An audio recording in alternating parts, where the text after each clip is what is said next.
Ang Mount Everest para ra gyud na sa mga tawo nga ready na mamatay. Naman gani di pa ready mamatay pero ni sugal gyud na sila like sugal Oo. gyud kay ang Mount Everest bisan pag pinaka-fit ka nga tawo sa Earth, bisan pag pinakataas kag VO2 max. Kung mas taas kag VO2 max pasabot usa ka ginhawaan daghan oxygen dayon mo balik sa imong lawas.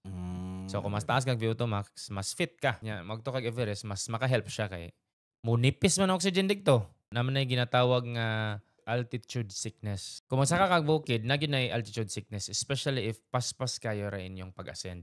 So, dapat man gud hinay-hinay lang inyong saka kay mag-adapt imong lawas sa kanipis sa oxygen. Tanan bukid inana nay altitude sickness, pero ang Everest tungod sa iyang kataas, it's 8,000 meters. So, bisan pag unsa ka ka-fit, dili lang kana imong kontra ang pagnipis sa oxygen, ang avalanche. Oo.